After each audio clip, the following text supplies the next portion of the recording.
Oi, gente, no Show Business de hoje o tema é diversidade.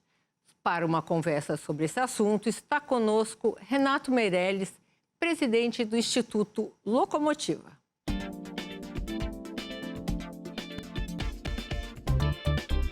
Pesquisador e escritor há 2 décadas, ele conduz centenas de estudos sobre comportamento, consumo, cultura e opinião, liderando diagnósticos e estratégias para as principais empresas que atuam no Brasil.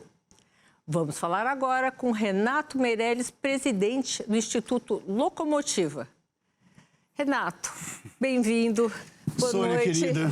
Obrigada mais uma vez pela sua participação aqui conosco. Escuta, o Brasil, a cada vez mais, se conscientiza da importância da diversidade em geral. O que você pensa sobre a consciência negra? Bom, primeiro, prazer enorme estar aqui com você mais uma vez. O que a gente tem visto, e eu falo isso do lugar de um branco privilegiado, que sempre teve oportunidades que faltaram à maioria da população brasileira, em especial a população negra, de que o caminho da conscientização é um caminho sem volta. É um caminho que claramente leva as empresas, muitas vezes impressionadas pelas suas matrizes internacionais, nos Estados Unidos e na Europa, a olharem para a população negra, não apenas de forma preconceituosa, como infelizmente muitas vezes na história foi olhada, mas também do mundo, né? Do mundo todo, mas também como um mercado consumidor muito importante, né? Os negros movimentam hoje mais de 1,8 trilhão de reais. Então, o que a gente tem visto nas grandes empresas, Sônia, é que se não for pelo valor óbvio da promoção da diversidade, do combate ao racismo, está sendo a fórceps, pelo tamanho do mercado que a população negra representa, que é maior do que o consumo de vários e vários países do mundo. Houve uma evolução nesse sentido, justamente por eles terem hoje grande peso, inclusive econômico? Eu não tenho dúvida nenhuma. Nós vimos ações de empresas caírem após episódios de racismo feito pelas próprias empresas ou por funcionários terceirizados. Ao mesmo tempo, políticas de boicote acontecem quando esses consumidores não se veem representados. O que as nossas pesquisas têm mostrado é que os consumidores negros no Brasil querem se ver representados na comunicação. Que o aspiracional de uma mulher negra, por mais óbvio que pareça, isso não era entendido até pouco tempo atrás, o aspiracional de uma mulher negra não é ser branca. Não. Ela quer se ver representada da melhor forma possível na comunicação. Agora, Renato, por que você acha que o mundo chegou a essa desigualdade? Isso tem aspectos históricos em diferentes locais do mundo, né? Mas vamos entender o Brasil, por exemplo. A gente tem no Brasil uma origem da população negra que foi escravizada, né? As pessoas foram escravizadas, foram trazidas para o Brasil sem a sua vontade, foram obrigadas historicamente a terem trabalhos forçados e, portanto, também não usando das condições mínimas de sobrevivência. Quando teve a abolição da escravatura, não foram essas pessoas que foram indenizadas. Quem foram indenizadas foram os senhores de escravo. Então é uma desigualdade... Ninguém pensa nisso. Ninguém pensa nisso, é uma desigualdade histórica. Não tinha um mercado para onde eles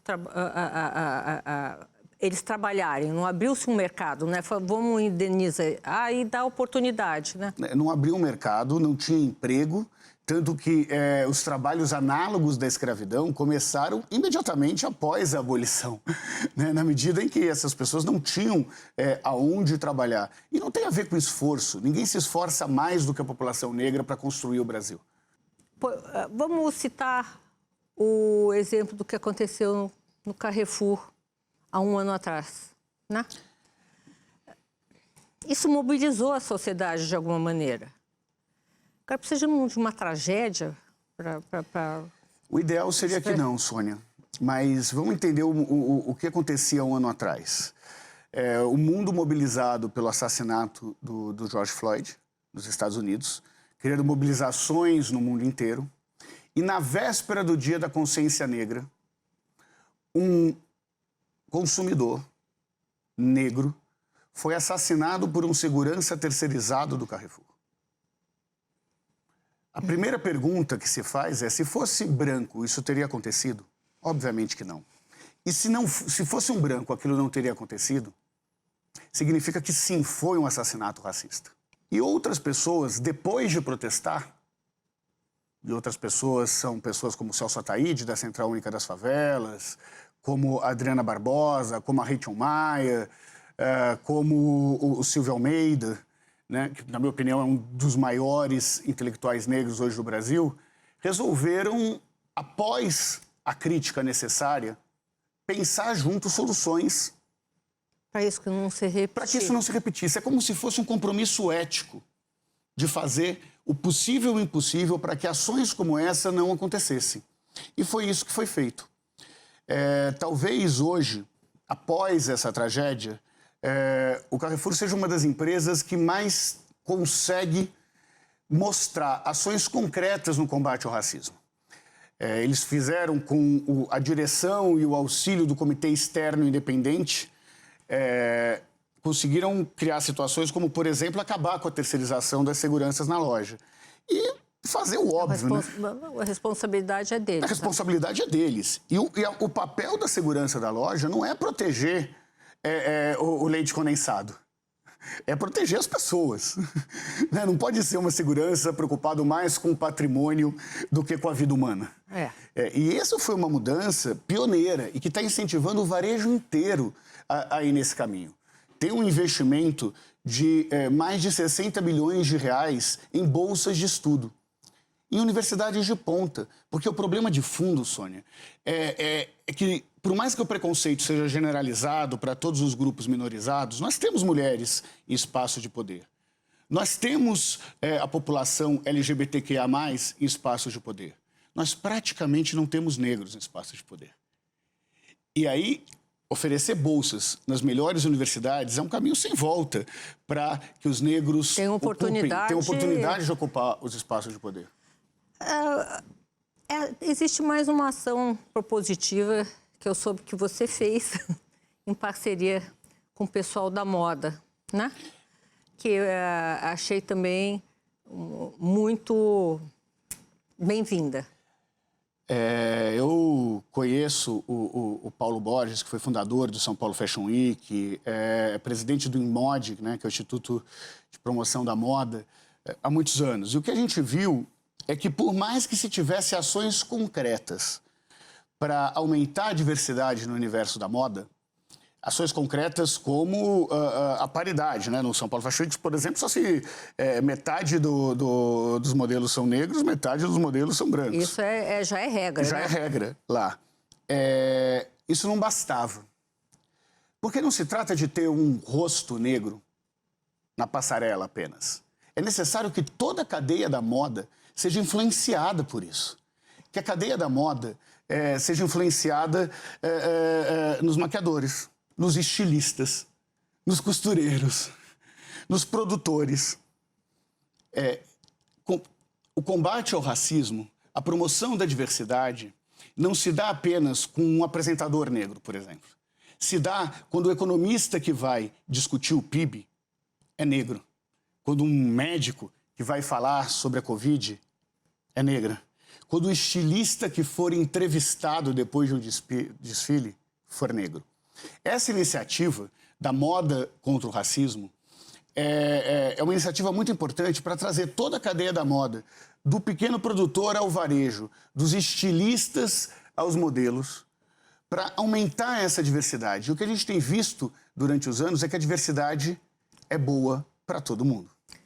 Você me deu, há um tempinho atrás, uns números sobre o consumo no setor de moda, diferenciando as pessoas que protagonizam esse consumo.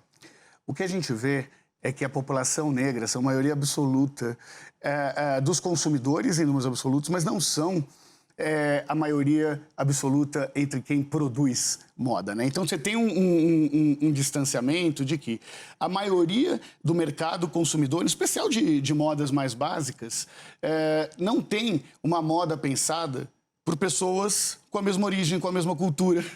Exatamente porque não é a população negra que ocupa os espaços de decisão nas empresas e na indústria da moda. O grande desafio é aumentar essa presença da população negra com a criação de um fundo que estimule os pequenos empreendedores negros do universo da moda. Em parceria. E quem contribuiria? A ideia é ter uma camiseta no estilo do que era o câncer de mama no alvo da moda, em que parte do lucro disso vai para os próprios estilistas e parte contribui para um fundo que será gerenciado por negros para negros, né? Então, isso vai vir da contribuição dos consumidores brancos e negros, os consumidores de toda a sociedade que acreditam numa moda mais inclusiva, que comprarão essa camiseta nas maiores redes de varejo do país e, com isso, contribuirão para toda a cadeia de moda ser mais diversa do que é hoje. Renato, a gente está chegando aqui no fim desse primeiro bloco. Mas eu quero estender esse assunto, dizer como é que esse tipo de iniciativa pode se multiplicar. No próximo bloco, continuamos a nossa conversa com Renato Meirelles, presidente do Instituto Locomotiva.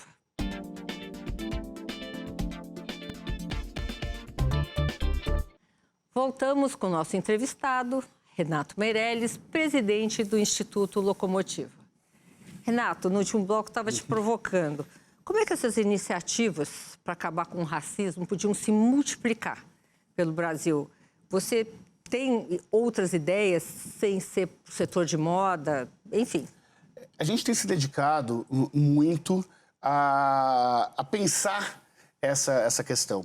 Com gente muito bacana, né? Nós estamos criando agora o IO, que é uma empresa que chama Inclusão nas Organizações, em parceria com o Silvio Almeida, o Preto Zezé, da Central Única das Favelas, e o Celso Ataíde, exatamente para ajudar as empresas a terem processos grandes de inclusão. E a gente acredita que isso se dá, Sônia, por algumas vertentes.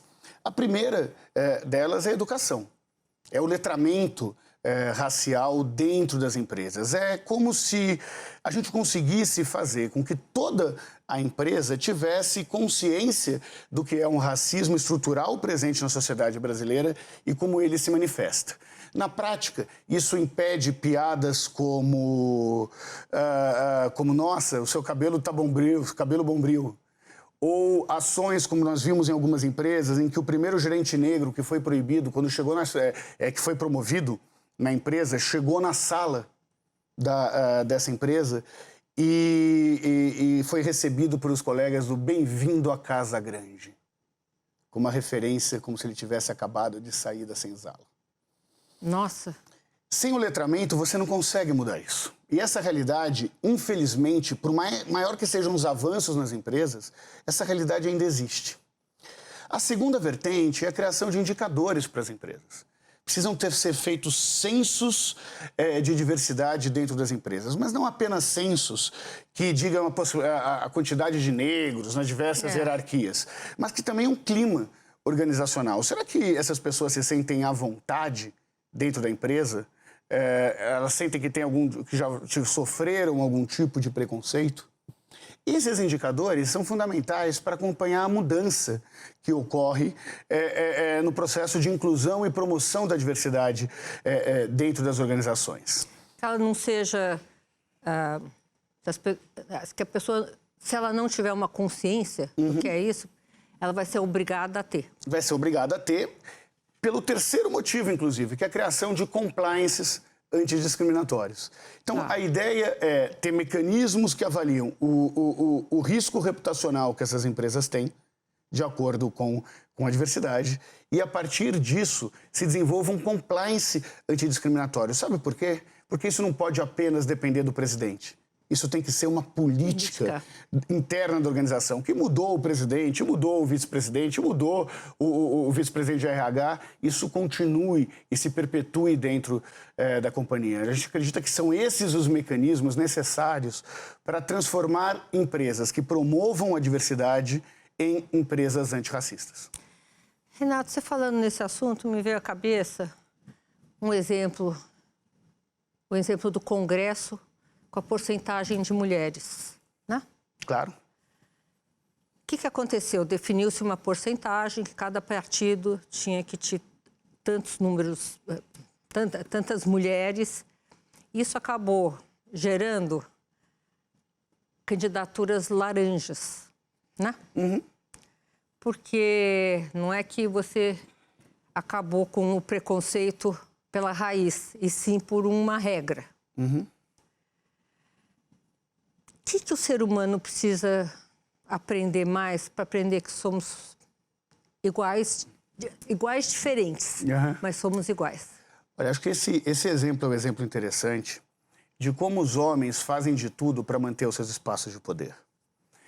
Por que eu estou dizendo isso, Sônia? Sem entrar numa discussão que é necessária, que é a discussão sobre cotas, mas objetivamente o que se viu é que existiam laranjas, não pela ausência do interesse das mulheres pela política. Nós já fizemos uma série de pesquisas para o Renova, por exemplo, que mostram um interesse muito próximo das mulheres e dos homens pelo mundo político. O Renova é aquela escola que... A escola que ensina pessoas que querem entrar no universo político sobre o funcionamento do Estado, tal. É liderado pelo Edu Mufarrege e pela Irina. E outras pesquisas nossas também sobre isso, que são muito importantes, Sônia, porque mostram que se a demanda é próxima, o problema está na oferta. E aí é necessário sim criar mecanismos que podem ser de cotas, que podem ser de inclusão, que podem ser vários outros. Acho que essa não é a principal discussão agora. A principal discussão é que por que os homens utilizaram mulheres como laranja? Porque eles queriam tirar vantagens e isso prova que eles estavam em espaços de poder e também prova que são eles os principais obstáculos para a participação da mulher no mercado. Por isso que eles quiseram burlar a lei. Quando nós vamos falar do ponto de vista da educação, por exemplo, o que a gente vê? Que cada ano de estudo impacta em 15,8% a mais no salário médio das pessoas. Ou seja, estudou mais, ganha mais. Se as universidades públicas, elas que são pagas com o nosso dinheiro, com dinheiro público, ela historicamente privilegiava as pessoas que teriam dinheiro para pagar a faculdade, que vieram dos melhores colégios e que são majoritariamente brancas, nós estamos dizendo que o nosso dinheiro servia principalmente não para corrigir desigualdades, não para fazer uma justiça tributária, mas para manter essa desigualdade na medida em que nós subsidiamos a formação de pessoas que, com o próprio dinheiro, teriam condições de pagar em detrimento de uma população negra que só busca uma oportunidade para conseguir desenvolver os seus talentos. Oportunidade que não era dada. Justamente essa população não entrava porque não tinha tido um nível educacional que possibilitasse. E essas pessoas que têm recursos tiveram uma educação que fizeram elas entrar nessas universidades. Como é que isso pode ser corrigido? Acho que são duas formas. A primeira é, obviamente, melhorando a qualidade do ensino médio. Né? Do ensino como um todo, mas em especial do ensino médio. A outra questão é mostrando mecanismos objetivos de inclusão, seja mecanismos que traz alunos que vieram de escola pública, sejam mecanismos que promovem a inclusão dos negros na universidade.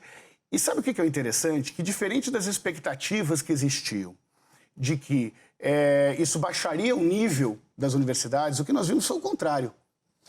Aumentou, né? Aumentou muito isso, o nível. Tem pesquisa sobre isso, Tem uma né? série de pesquisas sobre isso e acontece com uma mudança na visão do que era meritocracia.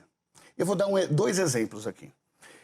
Quem tem mais mérito? Alguém que saiu do 8 para o 9 ou alguém que saiu do 2 para o 8, que teve uma trajetória muito maior? Essa pessoa que não teve oportunidades e conseguiu superar essas desigualdades e hoje tira uma nota 8, saiu do 2 para o 8, tem muito mais mérito de ter chegado nesse 8 do que alguém que saiu do próprio 8 e foi para o 9. A outra questão, isso a gente tem visto muito nas maiores empresas do Brasil, que nós temos o privilégio de ajudar nos processos de diversidade, é um entendimento de que a diversidade vai mais longe. Os grupos diversos são mais produtivos, são mais eficientes, são mais criativos. E não é diferente... Isso é um pedaço do mundo, né? Você tira aqui e põe aqui, né? Então, o que acontece? Quando a gente olha, Sônia, por exemplo, um time de futebol, adianta ter um time só de atacantes? Não adianta. Se você quer ter uma seleção ou um time de futebol que ganhe o campeonato, você precisa de um bom goleiro, de um bom back, de um bom ponta-direita. São pessoas de habilidades diferentes, com histórias diferentes. Num time mas corporativo... isso independe da cor, do sexo, do... Isso independe de tudo. Mas se todos vêm da mesma universidade, têm a mesma formação, obviamente que você não consegue ter uma empresa diversa. Você tem toda a razão. Vamos falar um pouquinho sobre o seu mundo de pesquisas. Vamos lá.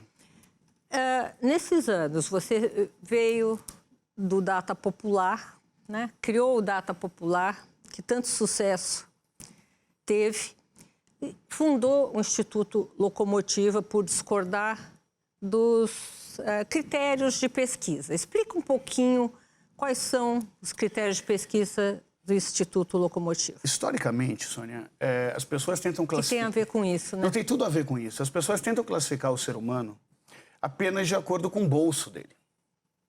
Né? Então, os bancos fazem isso, por exemplo. Né? Você é carteirado no banco de acordo com o dinheiro que você tem. Só que as pessoas não enxergam a sua própria formação dessa forma. Né? As pessoas se classificam de acordo com a posição que tem na família. Se eu sou pai, se eu sou mãe, se eu sou filho, né? As pessoas consideram que essa sua própria personalidade é formada, antes de tudo, pela posição que eles têm na família.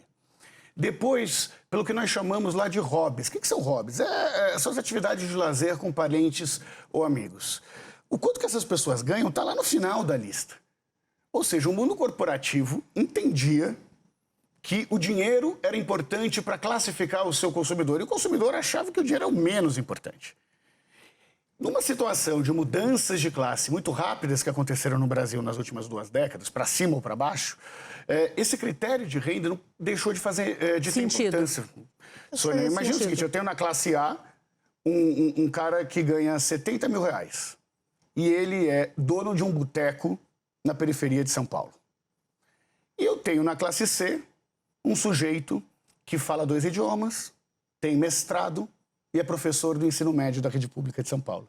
Então, esse descolamento... Os hábitos de consumo de um de outro são... Os hábitos de consumo são diferentes. A distância do capital financeiro para o capital social e cultural é gigantesca. Portanto, não fazia mais sentido dividir os consumidores apenas pelo bolso. Era necessário ter outros critérios que fizessem a gente entender melhor as mudanças da população brasileira. Renato, acho que você foi um dos primeiros a partir para esse caminho aqui no Brasil. Isso existe no mundo também? Isso acontece com pesquisadores tanto dos Estados Unidos quanto de, sei lá, do Congo? Existe, porque, como o Jung nos ensinou há mais de um século atrás, você tem aspectos que formam a identidade que vêm através do inconsciente coletivo. São aspectos muito comuns que existem na população no mundo inteiro. Quando você começa a olhar pelo que une e não o que separa as pessoas, é possível ter critérios transversais para a população no mundo inteiro. São pequenas características que começam a brotar em diferentes regiões do mundo. Que se você tem um olhar específico para isso, por exemplo, entre as pessoas que são mais otimistas, entre as pessoas que lidam melhor em grupo, entre as pessoas que correm atrás dos sonhos ou mesmo aquelas que são pessimistas. São padrões universais. E quando você consegue enxergar isso, é possível definir estratégias de negócio para diferentes tipos de consumidores num mundo cada vez mais globalizado. Imagina, Sônia, rapidamente, se os 110 milhões de negros no Brasil pensam igual. Obviamente que não pensam. Então, também é necessário identificar quais são essas diferenças, mas também o que une, como, por exemplo, uma intolerância cada vez maior a qualquer tipo de preconceito. Bingo, bingo. Renato, vou te interromper um minutinho só. Gente, no próximo bloco tem mais conversa com Renato Meirelles, presidente do Instituto Locomotiva. Não saia daí.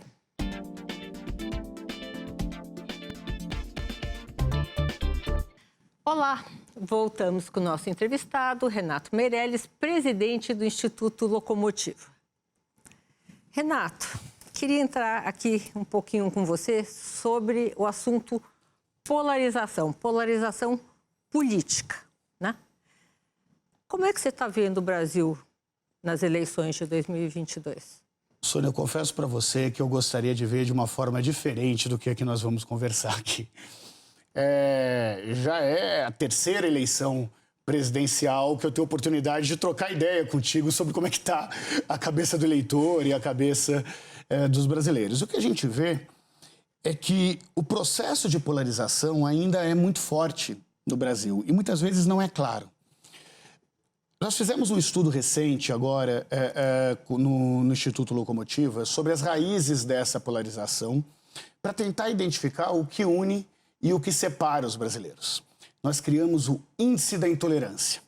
O Índice da Intolerância, assim, depois de uma bateria de perguntas, a gente fala para as pessoas o seguinte, olha, o que você acharia se a sua filha ou seu filho casasse com um eleitor de um candidato adversário ao seu? Romeu e Julieta. Exatamente a ideia do Bruno. De um time de futebol. Então não era só de política, eram características gerais de intolerância. E nós vimos que essas características de intolerância dialogam muito com os extremos políticos. Os extremos da esquerda e os extremos da direita. Ou seja, quanto mais radical for alguém, não interessa se é de esquerda ou de direita, né? Defesa do seu candidato, maior essas pessoas na escala do índice de intolerância que nós desenvolvemos. Maior sua irracionalidade, maior talvez? A sua irracionalidade. Por quê? Porque deixa de ter diálogo, passa a ser dogma. Passa a ser dogma. E quando passa e distorce a realidade. Você tanto para um lado quanto para o outro. Exatamente isso, Sônia. E olha, eu sou um cara, você sabe que eu sou pai da Helena, mas que eu costumo me definir, além de ser pai da Helena, como um cara que desde cedo aprendeu na escola que 1 mais 1 é igual a 2, que a Terra é redonda e que vacina salva. Então, para mim, é muito difícil olhar uma realidade em que as pessoas não têm nenhum compromisso com a verdade factual. Com a verdade. Você é jornalista. Isso é muito triste. O nosso ofício é o mesmo. Nós buscamos a verdade factual. E as pessoas começam a questionar qualquer verdade que seja diferente do seu dogma. Exatamente. Quando eu comecei na profissão de jornalista, teve um chefe que me disse o seguinte: Sônia, não me interessa se você é de esquerda ou direita. Se eu perceber no teu texto, você está fora. Perfeito. Então eu digo, fulano tem 1,85 m. Se você quiser achar que ele é alto ou quiser achar que ele é baixo, é critério seu. Perfeito. Né? E eu acho que isso está perdendo. Mas 1,85 m. E é isso que a gente perdeu, essa métrica, né? Essa métrica. E que essa pesquisa que vocês fizeram te revelou mais? Olha, algumas coisas bastante interessantes, Sônia. A primeira delas é que nós temos que evitar os termos que dividem o Brasil. Então, quando você fala camiseta da seleção ou camiseta vermelha, a pessoa que gosta da camiseta da seleção nem olha para alguém que está com a camiseta vermelha, não escuta, e vice-versa. Um outro é fascista ou comunista. São palavras que separam o Brasil. Você sabe qual é o termo que mais une a esquerda e a direita, os diferentes aspectos sociais? Talvez quem está nos assistindo vá se surpreender, mas é cidadão de bem. O cidadão brasileiro, seja mais identificado com a esquerda ou seja mais identificado com a direita, acredita que é um cidadão de bem, ele quer ser um cidadão de bem. Isso você consegue... E vamos entender de verdade o que é um cidadão de bem. Alguém que está com medo da violência é um cidadão de bem. Alguém que quer proteger os seus filhos, que é contra a corrupção, é um cidadão de bem. Isso não tem a ver com ser de esquerda e com direita. Alguém que pensa no coletivo, quer acabar com a pobreza, quer corrigir as desigualdades, é um cidadão de bem. Alguém que é contra o racismo, contra o machismo, contra a LGBTfobia, é um cidadão de bem. Quando a gente vai ver mesmo, as coisas que unem o Brasil são muito maiores e mais relevantes do que as coisas que separam o Brasil. Um colega seu, Nizam Guanais, ele disse aqui, eu acho que foi aqui no programa, ele disse uma frase que eu achei bastante interessante, mas ela tem mais sentido em inglês, eu vou traduzindo, claro, né? Que hoje em dia não existe mais left or right, quer dizer, esquerda ou direita. Existe sim right or wrong, quer dizer, o certo e o errado. Perfeito. Né? Nesse mundo que eu acho que talvez, se ele crescer o suficiente, nós vamos ter uma turma gigante. Agora, o que poderia unir essas pessoas? Por exemplo, uma candidatura, outra que não a do Bolsonaro e Lula. Existem 11 candidatos hoje disputando o mesmo espaço, né? Olha, vamos entender a viabilidade da terceira via e talvez eu pense de forma diferente de alguns colegas. A terceira via poderia... O nome terceira via já é estranho, né? O nome terceira via já é estranho. Eu acredito na possibilidade de uma segunda via, que é ou Lula ou Bolsonaro, por alguma razão, desistirem da candidatura. Né? Hoje é uma eleição anti-Bolsonaro. Se o Bolsonaro desistir, passa a ser uma eleição anti-Lula.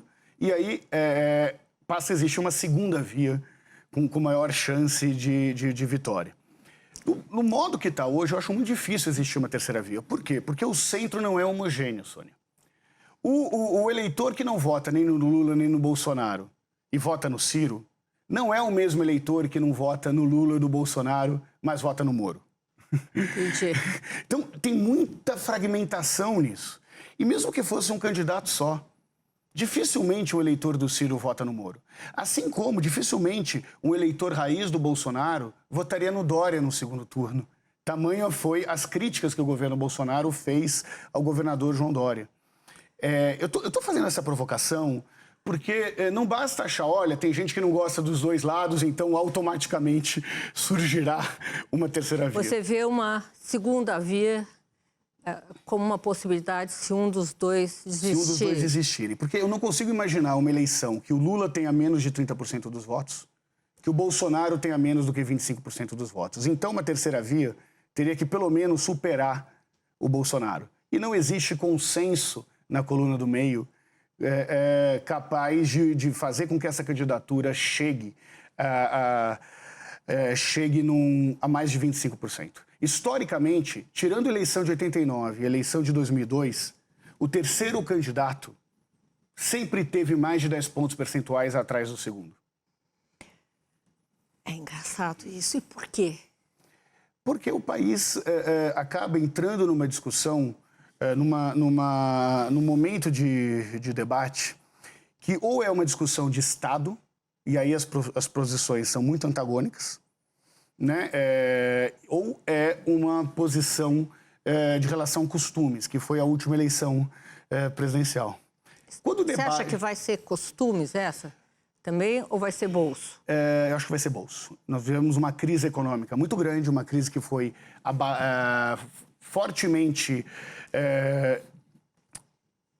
fortemente movimentada pela pandemia, agravada pela pandemia, e eu concordo com a frase do meu amigo Nizam Guanais. De fato, o que vai acabar com a polarização não é a esquerda ou direita, é o que é certo ou errado. E nós vimos que a grande maioria da população acredita que a Terra é redonda, acredita que a vacina salva, acredita que é possível tratar todos os brasileiros da mesma forma. Tato, eu tô pensando aqui com essa colocação que você colocou na mesa. Você acha que um dos dois pode, pelo que você conhece de ser humano, de características, de psicologia, algum dos dois pode desistir? Eu acredito que... Vamos lá. Essa é uma boa política. Sim, eu acho que existe um Bolsonaro. Eu acredito que existe uma possibilidade do presidente não ser candidato à reeleição. A questão é se ele terá uma porta de saída para isso ou não. O presidente começa a ter uma situação de isolamento até maior do que... Isolamento social, não estou falando de isolamento no Congresso Nacional, até maior do que foi o da presidente Dilma. Os índices de rejeição do presidente Bolsonaro estão muito próximos ao que presidente Collor. A presidente Dilma e o presidente Collor no final dos seus mandatos. A situação econômica se agrava, nós caminhamos para um desequilíbrio fiscal, com o desemprego crescendo substancialmente, e ele sabe que uma coisa é oferecer programas sociais contra uma candidatura que seria do Fernando Haddad, por exemplo. Outra coisa é oferecer aumento nos programas sociais para uma candidatura contra o Lula, que na prática foi quem consolidou e é reconhecido como quem fez os programas sociais. Isso tem um apelo eleitoral muito menor. O presidente Bolsonaro tem medo de como será a situação dele quando sair da presidência. Então é possível que ele tente negociar uma porta de saída. Algumas garantias. Perfeito. Algumas garantias. Renato, eu não sou pesquisadora nem nada, mas eu estou achando que tem uma possibilidade aí. Agora, me explica uma coisa sobre o Brasil. Um candidato recente, nos últimos, 12 anos, concorreu à presidência da República, venceu e passou para o segundo turno, e no segundo turno teve menos voto que no primeiro. Preciso dizer quem, mas tudo bem. Como é que explica isso? Explica com a mudança da perspectiva eleitoral que se dá do primeiro para o segundo turno. 20 dias? Em 20 dias, com mais tempo de televisão, e um tempo de televisão que passou a oferecer uma perspectiva para o eleitor que não estava clara no primeiro turno, que é a perspectiva do medo versus a esperança. Quando o presidente vencedor disse que a esperança venceu o medo, isso ajuda a explicar o porquê que a margem de votos no segundo turno cresceu comparado ao primeiro. A população não aguenta mais votar no medo. A população quer votar na esperança. Eu acredito que esse mesmo movimento vai surgir agora nas próximas eleições presidenciais.